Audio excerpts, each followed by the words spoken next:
Hello everyone. आज हम जो टॉपिक डिस्कस करने वाले हैं वो है टाइप्स ऑफ ऑर्गेनिक रिएक्शंस, यानी कि कार्बनिक जो अभिक्रियाएं हैं वो कितने प्रकार की होती हैं।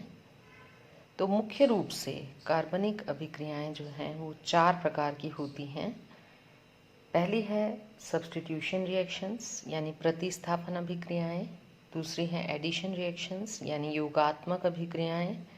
तीसरी है एलिमिनेशन रिएक्शंस यानी विलोपन अभिक्रियाएं। और चौथी है रीअरेंजमेंट रिएक्शंस यानी पुनर्विन्यास अभिक्रियाएं। इसके अलावा एक 5वीं कैटेगरी और है, वो है ऑक्सीडेशन रिडक्शन रिएक्शंस। तो वो अभी हम डिस्कस नहीं कर रहे हैं, अभी हम ये 4 डिस्कस कर रहे हैं रिएक्शंस। तो सबसे पहले मैं बात करती हूँ सब्स्टिट्यूशन रिएक्शंस की। इसकी डेफिनेशन पढ़ लेते हैं। इन सच रिएक्शंस एन एटम और a group of substrate molecule is replaced by another group और एटम ऑफ सेम नेचर।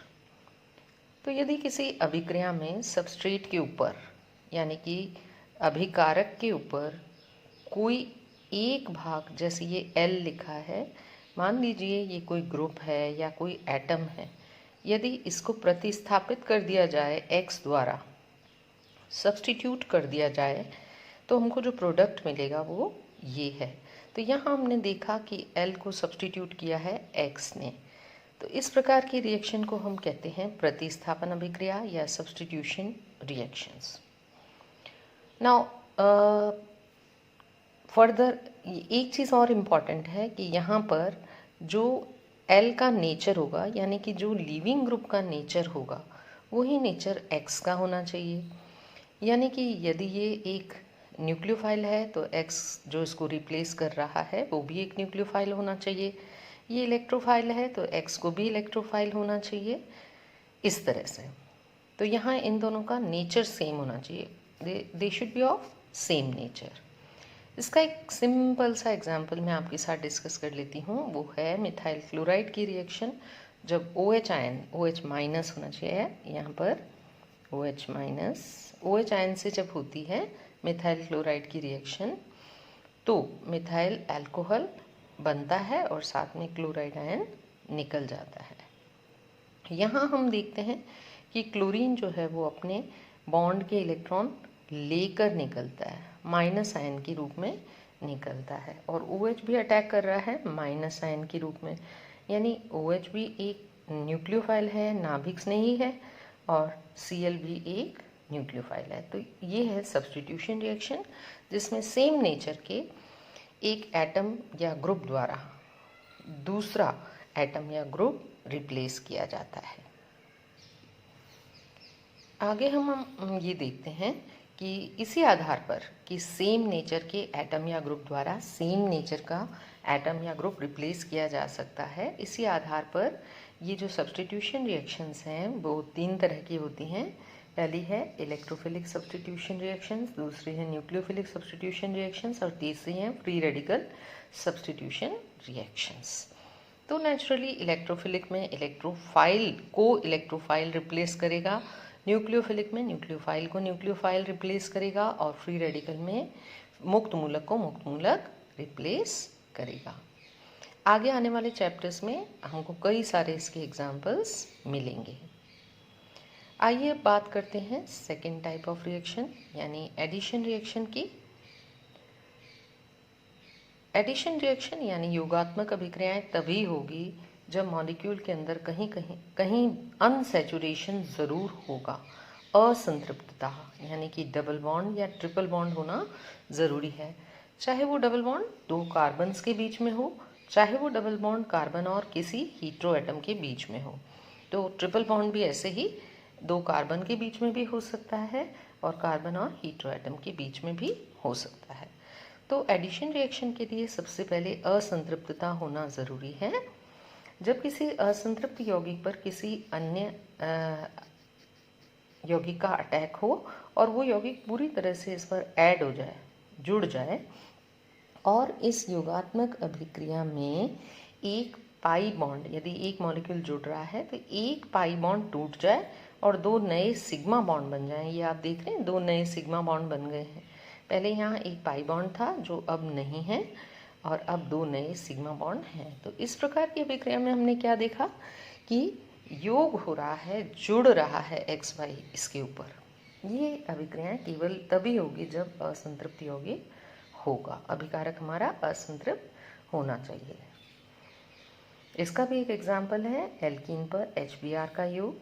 बहुत ही इंपॉर्टेंट रिएक्शन है, आगे एल्कीन वाले चैप्टर में हम इसको पढ़ेंगे। तो एल्कीन पर जब HBr का योग होगा तो H एक कार्बन पर जुड़ जाएगा, Br दूसरे कार्बन पर जुड़ जाएगा। On the basis of attacking reagent, ये भी 3 तरह की अभिक्रियाएं होती हैं, 3 तरह की रिएक्शंस होती हैं, electrophilic addition reactions, nucleophilic addition reactions and free radical addition reactions. आइए अब हम बात करते हैं तीसरी कैटेगरी की रिएक्शंस की।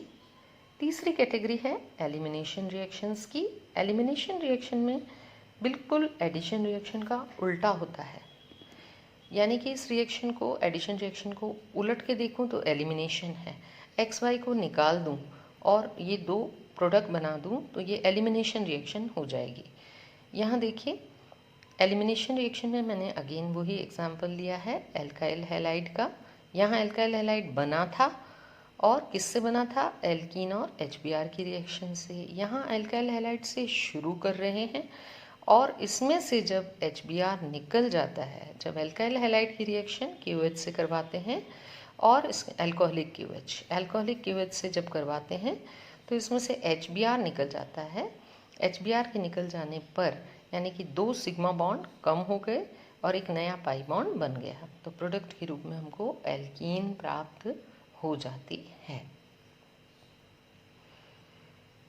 ये एलिमिनेशन रिएक्शन यानी विलोपन अभिक्रियाएं भी 2 तरह की होती हैं। एक है अल्फा एलिमिनेशन रिएक्शंस, दूसरी हैं बीटा एलिमिनेशन रिएक्शंस।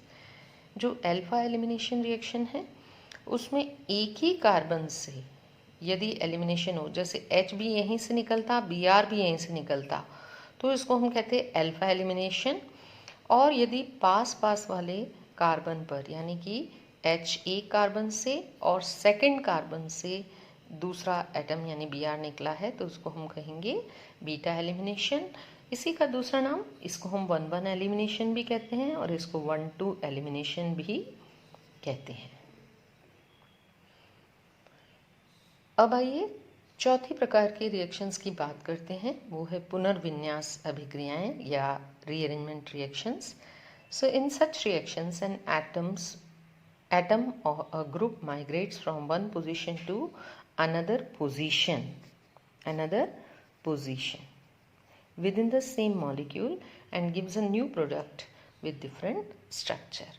तो आइए इसका एग्जाम्पल देखते हैं। इसके 2 एग्जाम्पल्स आपके सामने लिखे हुए हैं।